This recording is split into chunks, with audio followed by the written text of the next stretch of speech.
Hello, and thank you for joining us today on the Gentle Art of Crushing It show, where we focus on learning and sharing with our listeners all there is to know about how to create success in our lives. This show stands on the shoulders of giants.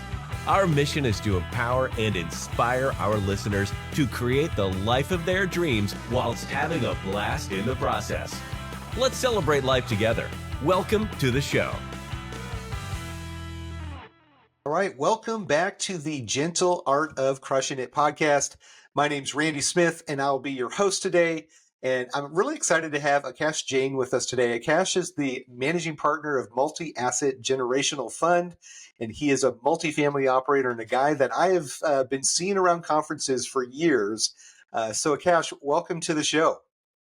Randy, thanks a lot for having me. Happy to be here. Fantastic. Well, we're shifting kind of the model of the podcast a little bit, where we come out of the gates and we ask kind of a tough question, the money question right away. So I'd love to get your perspective on today's market conditions and how they are impacting opportunities for the passive investor. So curious what your thoughts are there. Great. No, hey, Randy, a very important question and very timely so as well. I generally attend about 7 to 8 conferences a year, a lot of multifamily conferences. And a lot of my thoughts and where I'm going to be investing next is based on what I hear and what I learn in these conferences. What are the pundits and the gurus and the economists saying in these conferences? I recently attended another conference here in Dallas. And I live in Dallas. And so it was very nice to have a conference in Dallas. And I listened to a real page analyst at a conference, and they were talking about the supply side and the demand side. They're talking about specific pockets within our country as to where there's a lot of supply coming into the market. Demand may not keep up with some of those particular specific pockets. Okay. They were cautioning us against some markets in the immediate term, some markets such as Austin, where there is going to be a lot of supply coming, but not as much demand. Yep. So there is going to be some rent compressions in those particular markets itself. But then they were also talking about markets such as near and dear to my market, which is very near and dear to my heart, which is Dallas. They were talking about a lot of supply coming into Dallas, but at the same time, the demand keeping up with it. Yep. As well as one of the things that I've also found within the Dallas market itself is, yes, that supply is coming, but that is coming in the Class A luxury segment. There's a lot of Class A demand coming, a lot of Class A supply coming. I specifically invest in Class B and C properties, and the rent compressions in those B and C class properties is not as much. Yep. And so that's good news, at least for my investors and for some of the passive investors in the DFW marketplace. Yep. So that is what I am looking at from a trends perspective. Yes, there is a supply and demand conundrum, if you may, but not in the asset classes that I am playing in. At the same time, when we look at what Federal Reserve is doing, they had an interest rate cut very recently, and we're expecting another interest rate cut, obviously depending on how the election which way the election results go over the next few months as well. So that is actually also good news. And because of a lot of this, I see the next 3 months for this year and the next 6 months into the coming year as being opportunities, not only for your passive investors, but also for a lot of acquisitions for sponsors and people who are actually in the business. Are you interested in real estate investing but don't know where to get started or think you don't have the time or money? Are you stuck in your W-2 because the golden handcuffs make it hard to walk away? If this sounds like you, check out impactequity.net and schedule some time to talk with the founder, Randy Smith. Randy went from massive income to leaving his W-2 through passive income, and he can help you do the same. www.impactequity.net. Yeah, I love it. Love it. So yeah, thank you for jumping into that right out of the gates. Like, that is kind of the beef of this conversation that we want to get to. Like, what's going on in the market today that's going to impact the passive investors? So I agree with you. I've heard Austin for a couple of years now. I really like that you talked about DFW. A lot of people have been talking about these all of these the new starts have decreased so dramatically over the last few years. There's going to be very few new starts coming in the next couple of years. But then this tidal wave of new doors that are hitting the market are, of course, Class A. You can't develop Class B or Class C. It's all going to come on as Class A. Now, a lot of the economists that I talk to, they talk about how the new A-class inventory ultimately bleeds down because B and C class do get impacted by that new onboarding because of some of the concessions that come on board to bring up those new Class A's. So I'm curious, how are you guys handling that kind of trend that we're seeing, new concessions in Class A? So, I think with the concessions, yes, that does impact some of our Class B and the upper echelon of Class B and Class C. However, with the way the economy has been, Randy, people are hurting. Yeah. People are hurting and they want to spend as little as possible that they can get away with on housing. That's why the American dream is no longer an American dream, if you may. Yeah. The house ownerships and the has gone down drastically. People are having to rent, and when there is economic pressures, the Class A gets impacted the first, Class B the second, and obviously, everybody moves down, from Class A to B and then B to C. Where is the B? Where's the C? Where's the guy who lives in a C gonna go? Right? You're right. Either they move back with their parents, or they are on. Unfortunately, having to be homeless, right? Sure. Which is very, very unfortunate. Now, from a concessions perspective, we are having to be very aggressive with the way we have our marketing going, as well as what we are doing is we are not offering as much concessions, but what we do is we go talk to our residents and talk to upgrading their units a little bit, right? Mm-hmm. So a lot of the times when we have lease renewals, we will talk to residents and talk to them about, hey, how would you like newer appliances? Everybody likes a new appliance, right? Sure. Hey, and so maybe we are not raising their rents for that particular year, but we will raise the rents by $75 and offer them new appliances. Okay. So it's benefiting the property, where we are upgrading the property, upgrading the unit with better looking new appliances. At the same time, we're increasing our NOI without impacting that resident too much. I love That's it. the kind of balancing act that we are playing. We also sometimes will ask a resident who is in a classic unit, saying that, hey, let us move you for a few days into another unit while we upgrade your unit to a more modern unit.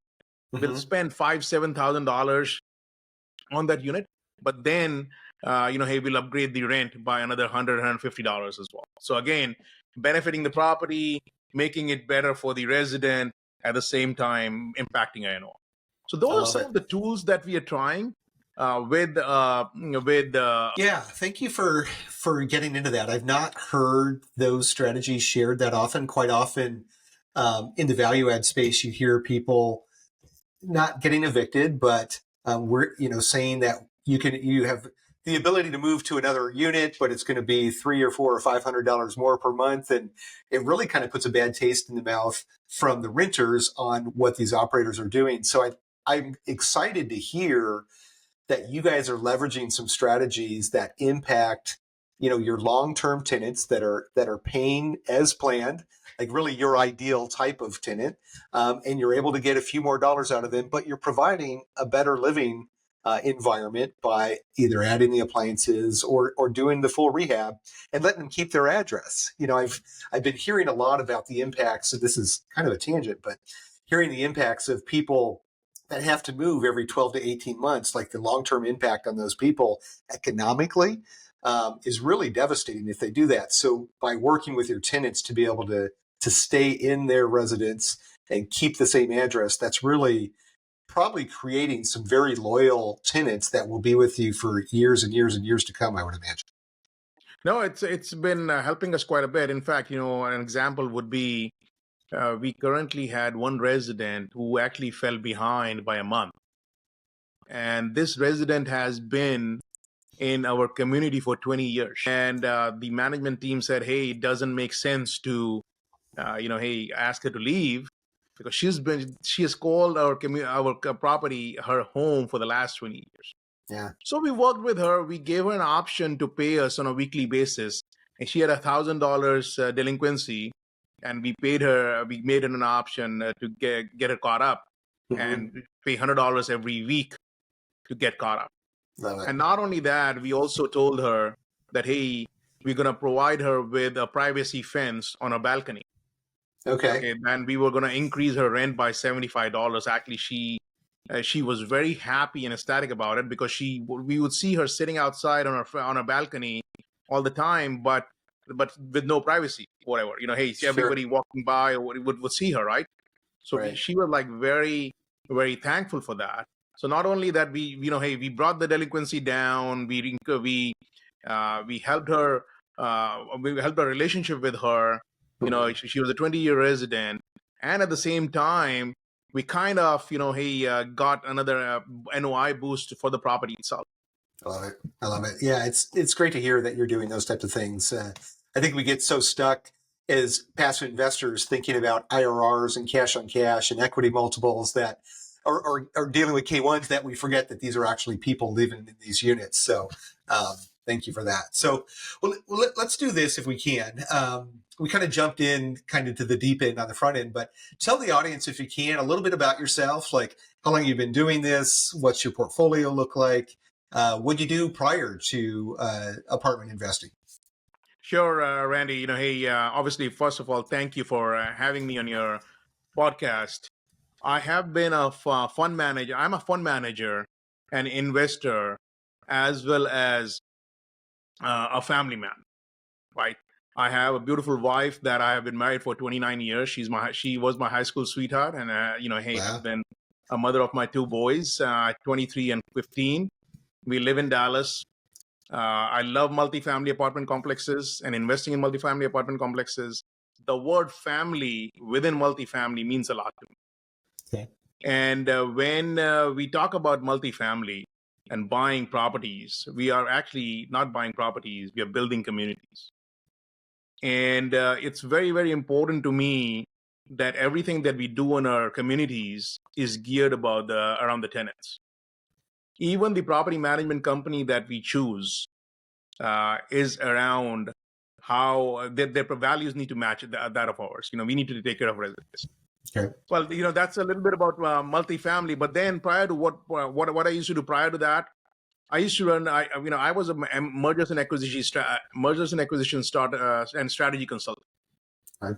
I did that for about 18 years. After that, for about 7 years or so, I ran my own healthcare company here in Dallas. I had a labs, pharmacies, weight loss clinics, and imaging center. My wife, she's a physician. I used to help her run her practice as well.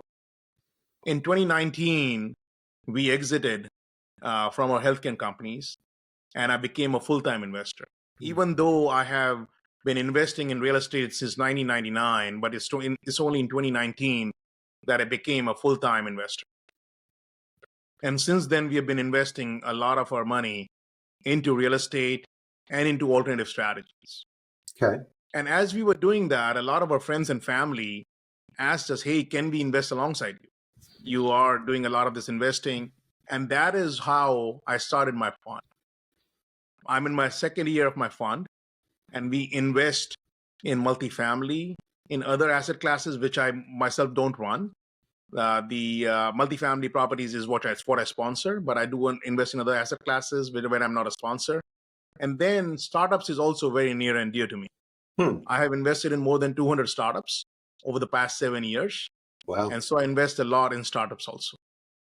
Interesting. Okay. So, and that is, I would say emerging. I mean, investing in startups has been around since the beginning of time, but it's new to my arena and something that I'm looking into more and more.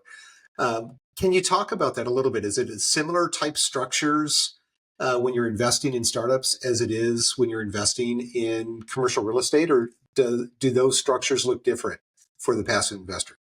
So, when for a passive investor, structures are very similar. It is also, a lot of these startups are also funds, Okay. right? They're also, created as funds. However, the risk profile is very, very different. Okay. The startups are very, very risky. Any investment in alternatives is risky. Okay. However, in apartment complexes, in real estate, you may have some cash flow. Okay, apartments always have cash flows, right? A lot of our apartments, if they are not new builds, have cash flows, right? Hopefully they have cash flow, right? Hopefully they have cash flows. Yes, Yeah. there's cash and cash generally, right? And and you will probably generally get 15 to 17, 18% returns in most of your real estate type investments. Yep. Startups is boom or bust. Hey, you could, hey, there will be some startups where you will 100x your money. There are some startups you'll 10x your money. There's some startups you'll be zeroing your money. Okay. So a lot of the time, what I typically do is I'll invest in a fund where they are going into multiple different startups, not just one startup. Got it. So that is what I typically am doing on the startup side. I'm a general partner in a Silicon Valley fund as well.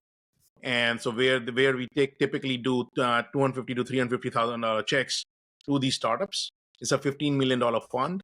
And, hey, so that's what we do on that. It's all AI-based, tech-based startups that we invest in. Okay. So technology and AI based, which is obviously this huge emerging class that is dominating the stock market, at least the top 4 or 5 players in the stock market, right? I'm curious, what are you seeing in that space? What do you see coming in the future? What are you excited about with AI? So, there's a lot to be excited about in AI, but also there is a lot of ideas which may not pan out. Yeah. So, hey, obviously in the stock market, those are publicly traded companies, your NVIDIAs of the world, if you may, and they're doing very well right now, right? Even on the startup scene, we see a lot of startups because the AI being the buzzword, everybody and anybody is putting their ideas to work. And a lot of what we are seeing on the startup scene is a lot of deckware, not a lot of finished product. Okay. Right? Entrepreneurs are coming, they're wanting the money to fund their startups. What we typically like to see is we typically would like to see at least a finished product or a product which has some validation from the market, some beta customers, alpha customers, some potential for revenue.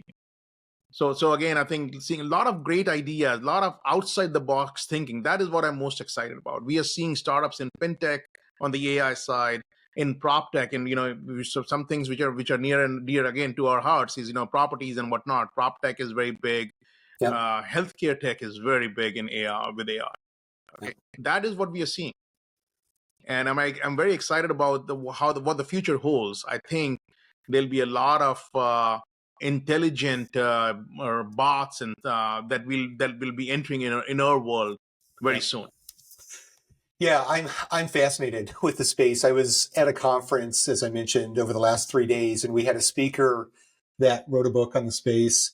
And what he sees is the very large majority of people coming into the space are focusing on solving for the 80% of small business or large business that really produces the 20% of the results. So they're chasing after very low dollar per hour activities as almost like an outsourcing VA type of a solution in the AI space, where he feels that the better option is to focus more on strategic planning and like use AI as a partner to help strategically plan for your business and refine your strategic plan, which could solve for, it's that 20% that actually creates 80% of your revenue. So I think it's interesting how you look at it. And then obviously the companies that you're solving for or that you're potentially investing with, like I think it'd be important to look at those people. Are they solving something that is very unique, or is there going to be just a very robust number of people that are coming in to try to solve the same solution because they all have access to the same tools today? And it really just comes down to how you manipulate, the GPTs as well. So, yeah, interesting to see. I think there's going to be some huge wins in the space. There'll probably be a lot of lost dollars as well. So I'm curious, when you're looking at kind of capital placement with your fund, like there's got to be a huge amount of diversification that's going to occur, because you're going to see a lot of losses when, and maybe just one or two that are 100x or 10x. So how do you decide like where to put the money, how much money to put in those deals, and what does that diversification strategy look like within your fund? So, like that's a very interesting question, Randy, again, and I think it's a very difficult one to solve. Sure. Hey, we don't know, none of us have that crystal ball as to which one is going to be that 100x or the 10x, right? But it's also depends on a lot on experience, right? Like I have a computer engineering degree. That's my bachelor's degree, right? So tech has always been close to me. Not only that, hey, I'm not the only one who's in our fund, right? I have a few very capable general partners. Some of these people have 100x'd their monies in the previous startups that they worked in, right? So we have a managing partner who has done this several times over.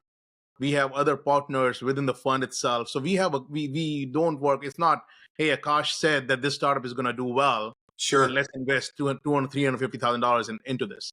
Yeah. So we actually work as a committee, and all of us look at that startup, that idea, that entrepreneur. And it's not just the idea or the entrepreneur, right? It's all of the above, right? Mm-hmm. Hey, what kind of an entrepreneur? Who's the entrepreneur? Have they done this before? What is their background? What does the team look like? Hey, do they have a solid technical team, solid CTO for this startup or not? Do they have a sales and a marketing engine to go capture that market? How big is that market? Mm-hmm. Are we solving the problem for a tiny fraction of the world, or are we solving the problem for a lot of what does the market size look like? Sure. And out of that market size, what is the market that we're going to capture with this idea, with the startup, right? How developed is the product, right? Hey, Mm-hmm. or is this just an idea, a deckware, or is there some kind of tech which is built around it? Where is that tech being built? What is the IP on it? Are there any patents pending? Have any patents been asked Approved. for or not? Sure. Approved or even pending for that matter, Okay. right? Are there any proof of concepts? Hey, have we gone into the market? Has any of the customers looked at it? What is their take on it? Hey, do we have any alpha, beta customers on it? Even if we don't have any customers, do we have any testing clients on it? So it's not just one thing which will fit the mold, but all those factors play a role in our decision to invest in something like that. Not only that, hey, when somebody is raising a few $1 or $2 million, even for a seed round, right? $250,000 checks is a substantial amount. But at the same time, we also look at who else are they seeking funding from. Are they a Y Combinator company? Is there anybody else who is leading the round or not, right? Is it only our money that is at risk? Is there somebody else who has done that due diligence or not? Okay. So those are the few factors which actually go into deciding, hey, how much money should we go for it or not? So it's a very fascinating world, a very different world than what we see in real estate. But again, in real estate also, we do a lot of due diligence, right? We look under the cover. So similar kind of due diligence is done on the startup scene as well. Yeah, very good. Yeah, thank you for walking through that. It's a space that I'm starting to look at more and more with, a potential, a percentage of my portfolio I'm thinking about putting into that space as well. With the understanding that this is riskier, but there is potential for much higher upside as well. So I'm curious, in your fund today, it sounds like you have real estate and technology in the same fund. Is that correct? So with multi-asset generational, I do have both real estate and technology, but then I also am a general partner in a separate fund, which is primarily AI based. In my current, in the multi-asset generational, we actually have an investment which we are making in India, in tech-based startups. So that is a fund that we are raising for. That is some money we are raising for a tech-based fund in India. But that's a fund-of-fund model. Yeah, interesting. So prior to this conversation, I didn't realize that you were investing in all these other spaces. So this has been fun to learn about this. I will dig in more to your website and get to know you guys more. You and I met at a multifamily conference, so I just assumed you're a multifamily guy through and through. So this is exciting to hear because it is something that's of interest to me. So, well, let's shift if we can a little bit. The very large majority of the topics that we cover is around multifamily. So I know you're an operator in DFW. You go to a ton of conferences around this space.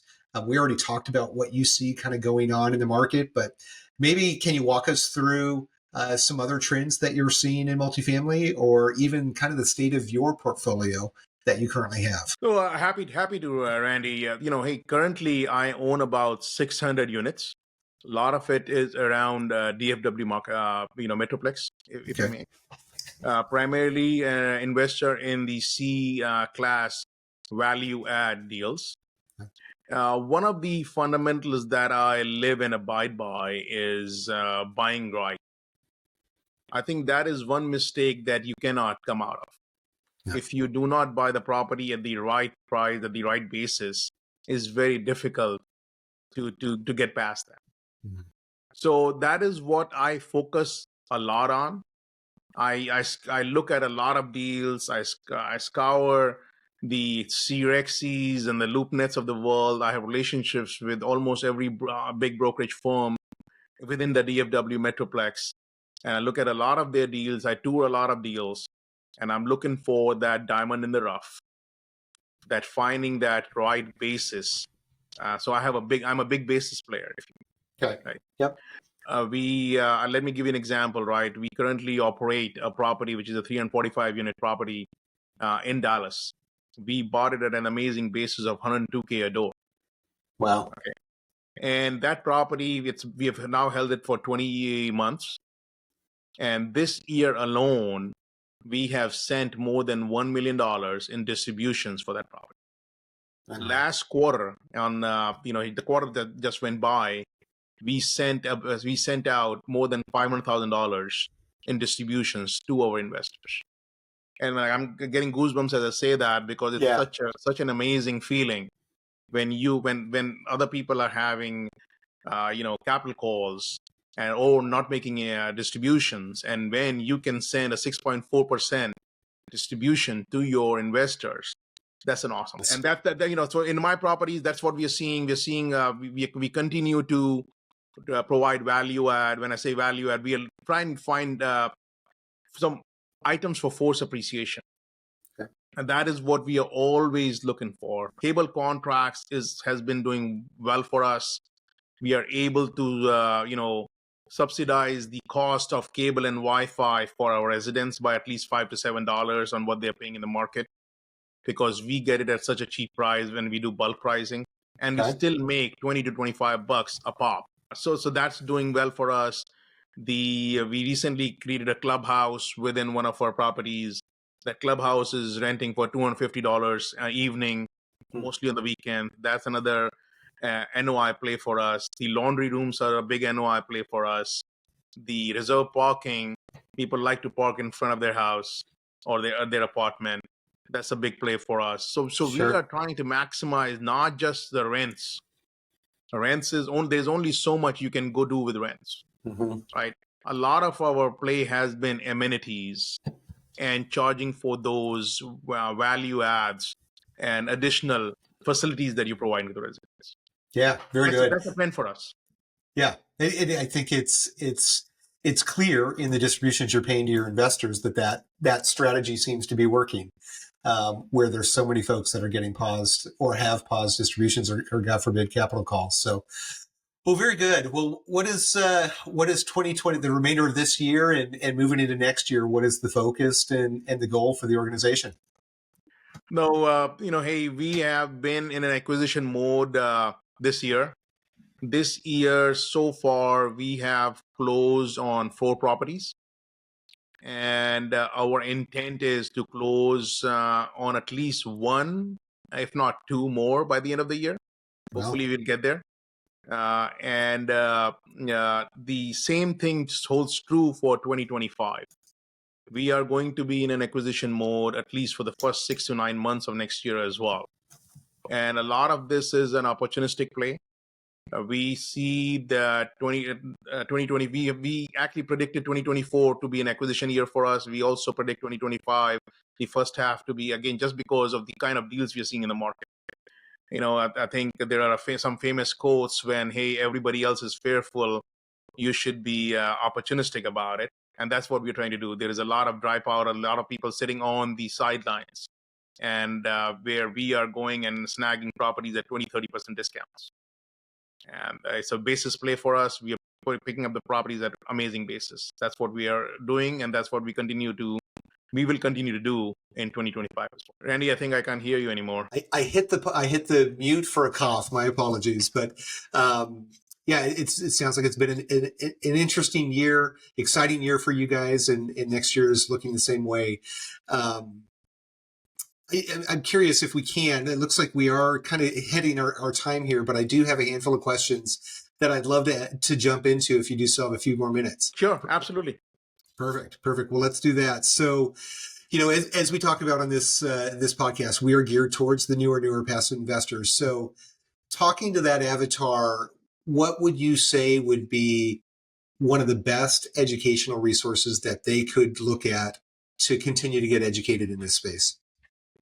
See, I think I started, 20 years ago, I read a book by Robert Kiyosaki, right? Rich Dad, Poor Dad, yep. Right?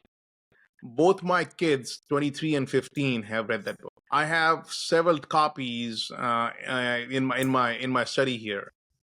And whenever and I'm getting goosebumps as I say this as well, right? Hey, if I meet a kid who's a teenager, that is my gift to them. And, hey, I believed in that book. So that is the number one. If your passive investors haven't read Rich Dad, Poor Dad, that will help them with that mindset of Rich Dad, Poor Dad. Love it. Okay. I love it. Then the cash flow quadrant is another one from the same author, Robert Kiyosaki.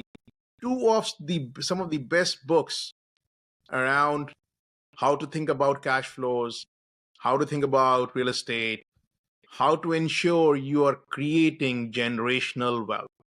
There is a reason my fund is called multi-asset generational. I invest in multiple different asset classes, in alternative assets, and I'm helping create generational wealth. So that is why it is multi-asset generational. Multiple asset classes helps me with the diversification that I'm looking for. And all I'm doing this for is to create generational wealth for me, my kids, and my family, and our investors. Of course. Yeah, very good. So it sounds like you continue to stay on the cutting edge with technology. I'm curious, are you a podcast listener? And if so, any podcasts you care to share with the audience that helps you keep up to date and abreast of what's going on in the marketplace? So, hey, obviously Randy Smith's podcast, guys, hey, keep listening to that. Sam Silverman is a good friend. Yeah. And also, he runs a podcast. He talks about, hey, how to do capital raising, among other topics. So that's a podcast I keep up with, as well as, Joe Fairless's podcast as well. All right. So those are 2 or 3 which will keep you abreast from a multifamily apartment complexes, from the how to invest in them. I think, Randy, your podcast and guests that you bring to your podcast. Not only that, I think some of your blogs around how to use your retirement accounts. And by the way, guys, Randy didn't pay me to say all that, but his blogs around how to use your SDIRA to invest in multifamily apartment complexes. Those are some of the very good resources for you to look at. Awesome. Well, thank you for that. Definitely. Let's, if we can, since you're in the trenches and you're having conversations with investors and doing due diligence yourself, are there 1 or 2 due diligence questions that you think LPs should be asking that maybe fall to the side during their due diligence process? So, one of the things that I ask, when I'm investing in any of the as an LP to my sponsors is, hey, if you lose my money, I hope you don't, but if you lose my money, what are you going to do about it? Okay. And a lot of the times, your GPs are stunned Sure. by that question. A lot of the people don't have an answer for that, Yeah. right? Hey, we hope you don't, but what if? And my answer to a lot of that is, I'm a relationship guy, right? To me, relationships tops everything. And I generally am the largest check writer in any of my deals. In the deal that we just closed in May, we were raising $3.5 million. I wrote a check for $430,000 of my own money. In the deal that we closed 20 months ago, that was an $18 million raise. I wrote a check for $1 million. So I actually tell my investors, tell my LP friends, hey, I am the biggest check writer. My money is as much at risk, and I care about your money more than I care about my money. Yep. So, but then that's why I'm making sure that my money is going alongside yours. Not only that, if God forbids something was to happen, I want to be able to look at you in your eyes and tell you exactly what happened. And you will not hear it in an email. You will not hear it from the third party. You will get a call back from me with the full explanation of what happened. Yeah. And how we can work on another deal together where we'll try to make you whole. Obviously, hey, it becomes very difficult for any GP to give any LP money out of their own pocket because, hey, the GPs have lost their money as well. Sure. But at the same time, you can rest assured that I care about your money more than I care about mine. At the same time, when we bring out a next deal, we'll make sure you get all the discounts possible, all the preferential treatment possible, as well as we'll bring a deal where you are going to get whole. That's my advice. I love your answer. I love your answer. It is the more I am around in this space, the more I know that some deals do go bad. And it talks to your diversification strategy and why it pays to be diversified across asset classes and deals and operators and even different technology as well. So I love the fact that you're the largest check writer and that you're going to feel the pain and have those one-on-one conversations. I've received the emails talking about capital calls and pause distributions, and I do my very best as well to make phone calls when the unfortunate happens. Fortunately, we've not been in a position where we've lost capital. We've only paused one deal, but it looks like that one's going to be coming back. But those are not fun conversations to have. And as you said, like, I would rather lose my own money than somebody else's. Very good answer. Awesome. Thank you. Well, let's do this. That was kind of a deep question, kind of a hard question. Let's finish with a couple of fun ones. Do you have a recent bucket list item that you've checked off your list, or one that you're hoping to in the near future? So, I love to travel, Randy. Hey, that is, like I was talking about, hey, I love vacations with my family. That's, hey, the family time is why I do what I do. Yeah. And so we recently won a trip to Japan, Hong Kong, Beijing, and Shanghai. And my first time to Hong Kong, Beijing, and Shanghai, that was a bucket list item that we just checked off. Fantastic. Yeah, I have not gotten to any of those locations, and they are certainly on my bucket list. So yeah, thank you for sharing that. And family travel, one-on-one travel with the spouse is definitely all over my bucket list. So very good. All right. And then our final question we always ask, Akash, if you had $100,000 that you had to invest today and you couldn't put it in your own deal or mine, I'll throw that out there, where would you place that $100,000? So again, I'm hey, I'm very, very bullish on the multifamily space. The second item on the real estate side I am bullish on is some of the retail sector. Okay. When I say retail, I'm not very bullish on all the big box stores, if you may, but the retail malls, the small strip malls. Yeah. Your services are not going anywhere. Everybody's still going to need a haircut, their nail salons, and so on and so forth, right? So I'm very bullish on that as well. However, I love the AI space, and so that is what if I, from a risk perspective, if I can tolerate that risk, I'm going to put my money, that next $100,000, in an AI, either private equity or venture capital. I love it. Well, very cool, Akash. This has been a lot of fun. We talked about topics that I've not talked on this podcast before. So thank you so much for being on the show. This has been a lot of fun. No, thanks, Randy. It was a lot of fun for me as well. And, thank you for those deep questions. Hey, I think you seldom get either asked those questions or even asked those questions. So I appreciate that a lot.